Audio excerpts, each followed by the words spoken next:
Oh yeah! Sa 90.7 Love Radio. Love Trip. Kasama ang inyong muy delisyosang ka-love team. Mara Tony. Mara Tony. Ikaw, anong trip mo?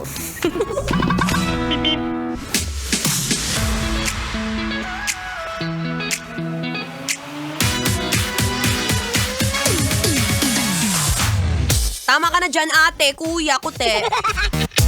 Oo, back to reality na po tayong lahat. Yun po ang totoo. Wala na, tapos na po ang New Year. Maya-maya hindi mo naramdaman February na, be. Ang bilis ng panahon. Tama na paputok dyan, binainggit lang ako, wag kang puro paputok. Sabi ko sa'yo, tantay mo na yung kakaputok mo, tapos mamaya pagkakaputok mo, mamaya buntis na yung kakaputok mo talaga. Buntis na yung mga kalat. Kasi naman, sa sobrang dami mong kalat nung New Year. Ay, ngayon, tiyatamad ka maglinis. Let's go, wag ako, alam ko tiyatamad ka. Paglinis-linisan ng bahay, B, ang kalat-kalat na ng bahay nyo, kailan ka maglilinis? Kung hindi ngayon, kailan? Alam mo ha, walang halong biro. Ngayong 2025, mas masarap kumilos kapag ka malinis ang bahay. Sige nga, ikaw nga.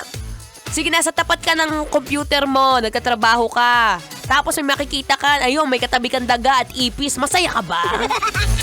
Gusto mo ba yan? Mamaya makita mo yung ipis at saka daga may hawak ng laptop, nakikipag-work sa'yo. So, ganun, B. Huwag mo nang intayin na maging ganun yung mangyari sa mga bahay mo dyan.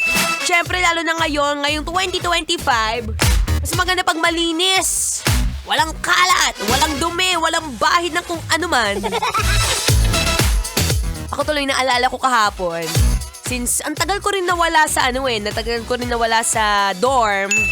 So talaga naman, yung mga ipis, nag-ana ka na. Imbis na ang sarap-sarap ng tulog ko, ayun, tamang linis ng lagayan ng plato. Nagbanlaw na mga damit. Ay naku ma, nasan ka na ba? Ayoko na. Ang hirap. Adulting is really hard talaga. Kaya ikaw. Oo, ikaw mismo. Mamaya pag uwi mo, check mo yung bahay. Tingnan mo baka may mga nanganganak-nganak na dyan. Mamaya magugulat ka yung daga nag-hello sa'yo. Hello po, pwede po makikama. Well, madali na naman kasi maglinis eh. Madali maglinis kung masipag ka, B. Una sa lahat, unahin mo kung ano ba yung mga bagay o ano ba yung lugar na madalas mong pinupuntahan. O kusina, kaya ayan, ang laki ng tiyan. Diba, linis-linisin ng bahay. Kumuha ng map, o kaya naman kung may katulong, magpatulong. Alam mo ngayong 2025, mas masarap kumilos kapag ka malinis ang buong bahay. Pagka malinis ang bahay, syempre alam mo na, more blessings. Kasi marami pupunta. Maraming pupuntang bisita na maraming pera. Ako lalo na yung banyo nyo Yung banyo mo, i-check mo mamaya. Try mo yung yung tiles, yung lababo, yung toilet. Tamo, kailan mo huling nilinis yung kubeta? Wala na, nanggigitata na, B. Hindi na ako makaupo. Paano ako bibisita sa inyo kung ganyan kadumi ang kubeta mo, be? Ano yun? Saan ako iihi? Diba, dapat ngayon pa lang, i-goal mo na. Siyempre, diba, parehas tayong gustong pumayat. O kapag ka gusto mong pumayat, isa lang naman ang gagawin mo. Magkayod-kayod ka, magwalis, maglaba. Ewan ko na lang talaga kung hindi ka pamamayat niyan. This year, it's your goal para naman maging malinis ang iyong bahay. I-aim mo na this year, ay, maraming bisita ang pupunta sa aking, mansion. Siyempre, di ba nga sabi ko sa'yo, bibisita pa ako sa bahay nyo.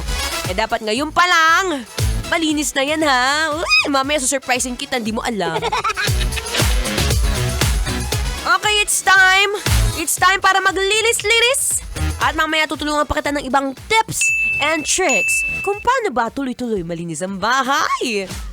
Habang nag-iisip, kung paano nga ba mapapalinis ang bahay, makinig muna ng Feel Good Music ngayong Feel Good Friday. Here's another song by Jolina Magdangal, Paper Roses. Kailangan pa bang i-memorize yan? Basic. Metro's #1